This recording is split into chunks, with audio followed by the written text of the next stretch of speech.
एक चीज अनवर दा, आपसे हम ये जानना चाहेंगे कि जब जेबी केसेस पार्टी में तब्दील हुआ तो उस टाइम कहीं ना कहीं लोग इसे एक जाति का पार्टी बोलते थे, और आप लोग किस तरह से लोगों को कन्विंस किए इसमें कि जुड़ने के लिए? कहीं ना कहीं जातिवाद का टेग लगा था जेबी केसेस में, उसको आप लोगों ने किस तरह से दूर किया?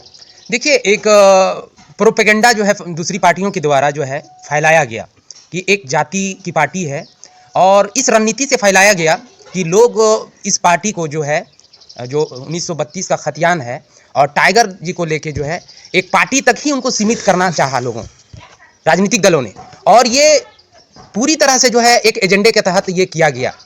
लेकिन जो विचारधारा और जिस चीज़ की लड़ाई जो है टाइगर जयराम महतो के नेतृत्व में जो है लड़ा जा रहा है, चाहे 1932 के खतियान आधारित नियोजन नीति हो, चाहे विस्थापन नीति हो, यहाँ के जितने भी मुद्दे हैं, ये किसी पर्टिकुलर महतो जाति की नहीं है, पूरे झारखंड के मूलवासियों की ये लड़ाई है।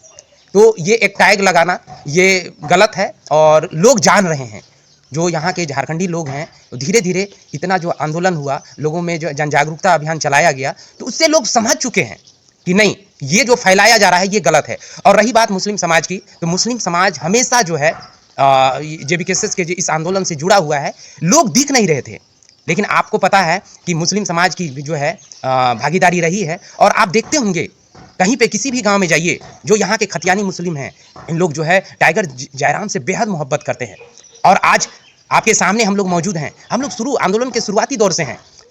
आज जो है जानिशार आलम बड़का गांव से आए हुए हैं, हम बोकारो से हैं, ये आज़ाद हुसैन अंसारी जो हजारीबाग से हैं, और आज हम लोग जो है बागमारा की धरती पे हैं, जो कि गिरिडीह लोकसभा क्षेत्र के अंतर्गत आती है। तो हम लोग जब जा रहे हैं लोगों तक पहुंच रहे हैं, मुस्लिम समुदाय के प्रबुद्ध लोगों तक पहुंच रहे हैं, उनका रिस्पांस बहुत अच्छा है, बहुत पॉजिटिव है। और ऐसा उम्मीद है कि हमारे टाइगर जयराम महतो जी भारी अंतर से जीतेंगे। रही बात मुस्लिम समाज कनेक्ट हो रहा है कि नहीं हो रहा है, कैसे हो रहा है, एक एक समाज के पास हम लोग जा रहे हैं। गिरिडीह लोकसभा क्षेत्र में जितनी भी बस्तियां हैं, अल्पसंख्यक समुदाय की बस्तियां जहाँ पे बसते हैं, उन लोगों से मिल रहे हैं और चर्चा परिचर्चा हो रही है। और आप देखेंगे अभी जो है पंचायत का जो है जन आशीर्वाद यात्रा जो चल रहा है, उसमें मुस्लिम समुदाय की बहुत अच्छी भागीदारी हो रही है। लोग पहुंच रहे हैं सभाओं में उनको सुनने के लिए। और आपको बता दें कि लोग जो है इस उम्मीद की दृष्टि से देख रहे हैं, और ये समझ चुके हैं गिरिडीह लोकसभा की जनता कि अगर इंडिया को कोई शिकस्त दे सकता है तो टाइगर जयराम महतो ही दे सकते हैं। दादा, आप लोग बोले कि हम लोग पंचायत अभी घूम रहे हैं, लोगों का जो प्रतिक्रिया आ रहा है वो बहुत अच्छा लग रहा है। तो क्या लोग जाति धर्म से ऊपर उठकर झारखंडियत के लिए वोट करेंगे 2024 लोकसभा या विधानसभा? देश के मुसलमान जो है कभी भी जो है जाति धर्म के आधार पर वोट नहीं किए, हमेशा जो है संविधान, स्थानीयता, इनको तवज्जो दी है। आप देखते होंगे मुस्लिम समाज बंगाल में, देखते होंगे आज बंगाल में ममता बनर्जी का जो शासन चल रहा है, वो मुस्लिम के बदौलत ही वो शासन कर रही है। इसी तरह जो है आप नीतीश कुमार को देखते हैं, बिहार में नीतीश कुमार, तो जाति धर्म से जो है ऊपर उठकर जो है मुस्लिम समाज वोट करती है। और ये तो हमारा जो है अपनी लड़ाई है, हम झारखंडियों की लड़ाई है। तो इसमें धर्म और जाति की बात नहीं है, हमारे अधिकारों की बात है। और ये अधिकार जो है किसी एक धर्म का, एक जाति का यहाँ पे छीना नहीं गया है। यहाँ जो यहाँ के मूलवासी हैं सबका छीना गया है, सभी को अधिकार से वंचित किया गया है। उससे जो है मुस्लिम समाज अछूत नहीं है, उस पीड़ा से जो है। जानिसार आलम से थोड़ा कुछ बात करना चाहेंगे। जानिसार आलम जी, आप बताइए कि हजारीबाग जिला के संयोजक है आप और बड़का गांव से आए हुए हैं जी। आप मुस्लिम समुदाय से आते हैं, तो फिर जेबी केसेस में क्यों जुड़े, जेबी केसेस में क्यों आए, आपका क्या मकसद है जेबी केसेस में जुड़ने का? सबसे पहले आपको झारखंडी जोहार, है ना। हम लोग जेबी केसेस में कोई नेतागिरी करने नहीं आए, हम लोग झारखंडियत की बात करने आए हैं। और हम खास करके कोई जाति धर्म से जुड़कर नहीं, बल्कि झारखंडियत की बात जहां हुई उसी को लेकर के हम जेबी केसेस में जुड़े, और जेबी केसेस के विचारधारा जहां जहां तक जा रहे हैं, जन जन तक पहुंचाने का काम कर रहे हैं। यहां तक देखिए कि सबसे पहले जयराम महतो, टाइगर जयराम महतो आंदोलनकारी थे। मांगे थी नियोजन नीति, स्थानीय नीति, विस्थापन नीति, ये सब सरकार से मांगी थी, लेकिन इसको दरकिनार किया गया, जिसके वजह से मजबूरन हम लोगों को सड़क पर उतरना पड़ा। सड़क पर उतरने के बाद कोई नहीं सुना, लाठीचार्ज हुआ, पूरे परेशान किया गया युवाओं को। आज हम लोग पढ़े लिखे युवा हैं, बेरोजगार हैं, नियोजन नीति नहीं बन पाया है। तब जाके हम लोग मजबूरन एक समिति बनाया गया टाइगर जयराम महतो के द्वारा, और हम लोग चुनाव लड़ेंगे, और चुनाव लड़कर सदन तक पहुँचेंगे, और सदन तक पहुँचे पूरे झारखंडियत की बात होगी। आज हम बड़का गांव से गिरिडीह पहुँच चुके हैं, खास करके मुस्लिम समुदाय के लोग को जगाने के लिए। कल हम लोगों ने 11 सभाएं अटेंड किया, लोगों को जाना देखा, लगभग गिरिडीह में पूरा पॉजिटिव थिंकिंग है। जयराम महतो को दिल्ली पहुंचाने का काम करेंगे पूरे गिरिडीह के लोग। मैं एक बात और कहना चाहूँगा कि जिस तरह से हम जैसे स्टूडेंट, अभी हम लोगों को पढ़ाई लिखाई करना चाहिए, लेकिन क्यों सड़क पर उतरना पड़ रहा है? क्यों बड़कागांव से हमको गिरिडीह आना पड़ रहा है? इसलिए क्योंकि हम लोग को झारखंड में कोई नीति नहीं है। नीति तो है लेकिन नीयत बहुत खराब है, और इस नीयत को बरकरार करने वाले जो हमारे सीट में बैठे हुए हैं उसको करारा जवाब देना है। और करारा जवाब तभी दे सकते हैं जब जेबी केसेस के टाइगर जयराम महतो को हम लोग सांसद तक पहुंचाने का काम करेंगे। मान लीजिए आप लोग जीत जाते हैं, सांसद में चले जाते हैं, तो आप अपने समुदाय के लोगों के लिए कुछ कीजिएगा या ऐसे ही जैसा चल रहा है वैसे रहेगा? यहाँ समुदाय की बात नहीं है अशोक भैया, बात यहाँ झारखंडियत की है, झारखंड का हित का है। जिस तरह से हमारे पूर्वजों ने खून बहाया है इस झारखंड के लिए, आज देखिए ना, फॉर्म आता है, वैकेंसी आता है, हम लोग युवक जाएं कहाँ? 40% नौकरी ले जाता है बाहरी लोग, 60% बचता है यहाँ। फिर भी एग्ज़ाम होता है, एग्ज़ाम होने के बाद पेपर लीक हो जाता है, उसके बाद फिर बच्चा लोग चुपचाप बैठ जाता है, स्टूडेंट लोग चुपचाप बैठ जाता है। इसका आवाज़ उठाएगा कौन? आज हमारा टाइगर जयराम महतो जिस तरह से आवाज़ उठा रहे हैं, लोग पसंद कर रहे हैं, लोग इसको समर्थन कर रहे हैं, और इस बार चुकेगा नहीं भैया। पूरा झारखंड में जेबी केसेस का परचम लहरेगा। और जिस तरह से विद्यार्थियों के साथ प्रताड़ित किया गया है, आज से नहीं, जब से हमारा झारखंड अलग हुआ है उस समय से गलत नीयत का प्रयोग किया जा रहा है। उस नीयत को करारा जवाब मिलेगा, और पूरे झारखंड में हम लोग सभी विधानसभा में विधायक लेकर खड़ा होंगे, और जितने भी विस्थापन नीति, नियोजन नीति, उद्योग नीति, ये सभी का मांगे पूरी होगी। जेबी केसेस के केंद्रीय सचिव उपस्थित थे प्रदीप महतो जी, इनसे भी बात करने का प्रयास करते हैं। प्रदीप दा, जोहार रहेगा तो जोहार जोहार जोहार। कैसे हैं प्रदीप दा? बढ़िया बढ़िया। देखा जाए तो कल जो है बीजेपी जो है उम्मीदवार की घोषणा कर चुकी है, जिसमें धनबाद और गिरिडीह लोकसभा खाली छोड़ा भी। तो क्या लगता है, कहीं टाइगर जयराम महतो का डर सता रही है बीजेपी? डर अच्छा लगता है सब, बहुत खुश हुए हम लोग, खास करके पूरी जेबी केसेस का टीम पूरी तरह से हम लोग, इनका जो डर था, डर बड़ा भीतर से हमको अच्छा लगा।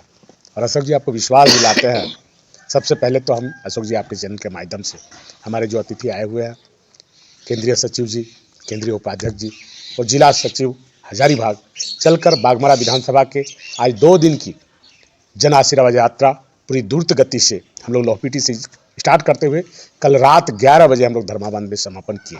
तकरीबन हम लोग मोहदा जोन को लगभग समाप्त कर चुके हैं। तकरीबन हम लोग 22 से 24 पंचायत को हम लोग ने कवर किया, और हमने देखा अशोक जी कि शायद झारखंड बनने के बाद 24 साल के बाद लोगों में ये मूवमेंट है, लोगों के प्रति ये अवेयरनेस आया है कि आने वाला समय में झारखंड में कहीं ना कहीं जयराम जी को लोकसभा में भेजने का लोगों ने प्रण बना लिया है। ऐसा मेरा महसूस हो रहा है अशोक जी। जेबी केसेस अभी तक उम्मीदवार की घोषणा नहीं कर रहे हैं। सभी पार्टियां देखा जाए तो धीरे धीरे उम्मीदवार की घोषणा कर रही है, लेकिन जेबी केसेस अभी तक खुलकर सामने नहीं आ रही है, उम्मीदवार की घोषणा नहीं कर रही। अशोक जी हम लोग राष्ट्रीय पार्टी नहीं ना है, हम लोग क्षेत्रीय पार्टी है, इसीलिए हम लोग देर से करेंगे लेकिन दुरुस्त करेंगे। और विश्वास दिलाते हैं अशोक जी, समय आएंगे आपके पास सारे एमपीज का जो हम लोग कैंडिडेट्स हैं, आपके सामने नामों की घोषणा हो जाएगी, ये आप आश्वस्त रहिए। हजारीबाग लोकसभा की बात करें तो जयंत सिन्हा जी देखा जाए तो चुनाव नहीं लड़ेंगे, इस पर आपका क्या कहना है? अशोक जी भगवान उनको सदमति दे, और चूंकि बाबूजी उनके वित्त मंत्री थे तो उस वित्त का वो लोग सदुपयोग करें, और यदि ज़्यादा बच जाते हैं तो जनता का, खास करके झारखंड को उन्होंने 30 साल 40 साल से उनके बाबूजी किए, 2 बार या 3 बार वो रहे, 2 बार ये रहे, मैंने 25-30 साल और कम से कम ब्यूरोक्रेट्स में 15 साल रहे होंगे। आपको पता होगा जसवंत सिन्हा झारखंड के ब्यूरोक्रेट्स में थे, वो तकरीबन 40-50 साल झारखंड में प्रत्यक्ष और अप्रत्यक्ष रूप से शासन किए। हम भगवान से यही दुआ करेंगे वो 50 साल का जो एक तरह से कहा जाए ना, तो उसको दान करके जाएं, ताकि ऊपर जाएं तो उनको सदगति मिले। अच्छा, उम्मीदवार आपके संगठन का जो रजिस्ट्रेशन है वो कब तक पूरा होगा? अभी तक पूरा नहीं हुआ है। बहुत जल्द आपको घोषणा होगी हमारे केंद्रीय अध्यक्ष के द्वारा।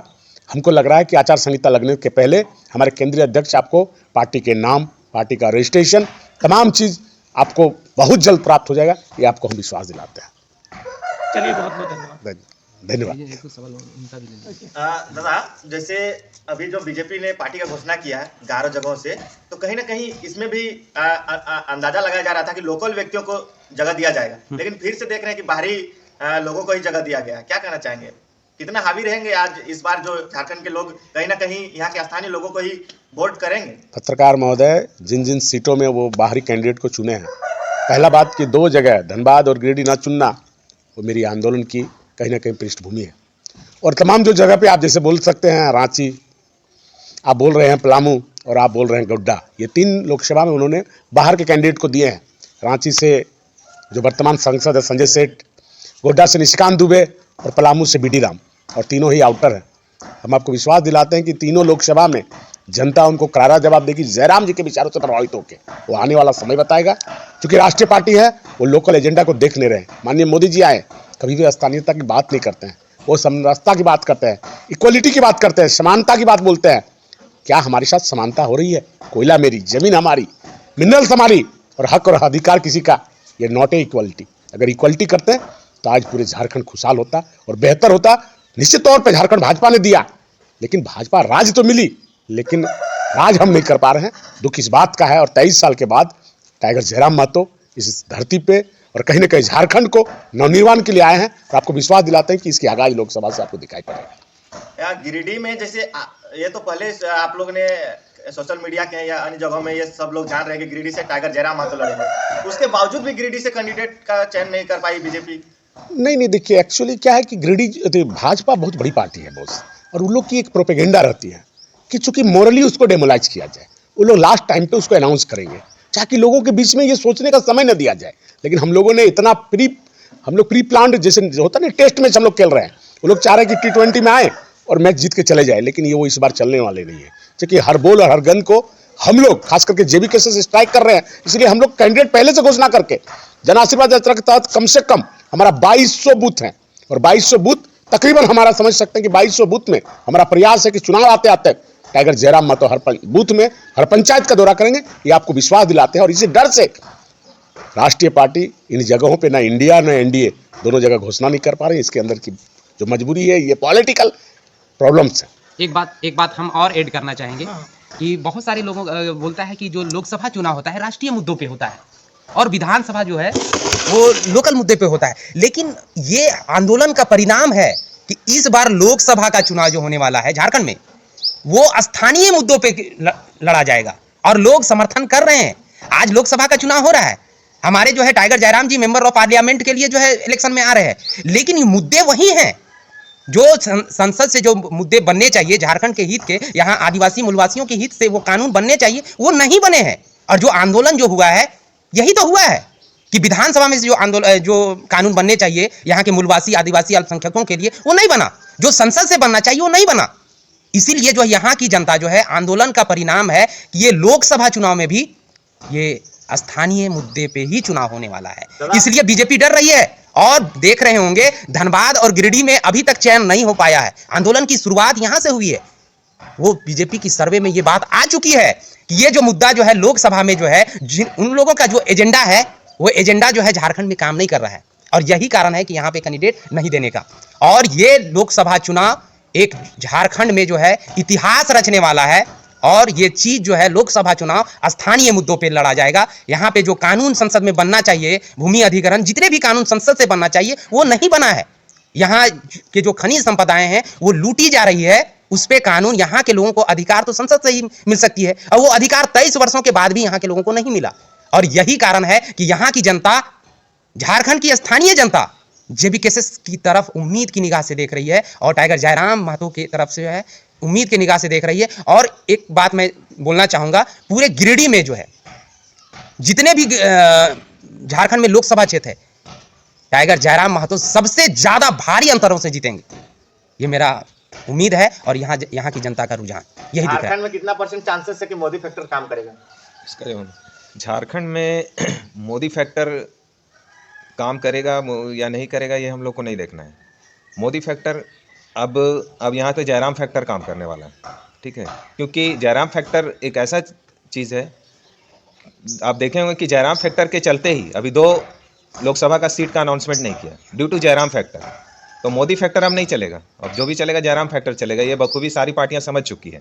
और दूसरा चीज़ है कि जयराम महतो या JBK संगठन जो लड़ाई लड़ रही थी पिछले 2 साल से, उसका इस चुनाव पे बहुत ज़बरदस्त असर दिखने वाला है। क्योंकि आप सर्वे कर लीजिएगा हर जगह कहीं भी किसी भी डिस्ट्रिक्ट में जाके, तो आपको लोकल लोगों का एक ही मुद्दा मिलेगा कि खतियान आधारित स्थानीय नीति, जो कि आज तक कोई भी बड़ी बड़ी पार्टी, आप देख लीजिए कांग्रेस, बीजेपी या कोई भी अन्य पार्टी, ठीक है, तो वो लोग ये इस मुद्दे पे आना ही नहीं चाह रही है, जो कि यहाँ का मेन मुद्दा वही है कि भैया अभी देखे होंगे सरकार 60-40 नीति ला दी, मतलब 40% बाहरी को और 60% लोकल लोगों को नौकरी। तो इससे यहाँ की लोकल जनता त्रस्त हो चुकी है, इससे परेशान है। झारखंड का मतलब है कि भैया हमारे पास सारा कुछ है, आप देखते होंगे कि वैकेंसी निकलती है, नौकरी निकलती है, तो उसमें प्राथमिकता नहीं मिलती है लोकल लोगों को।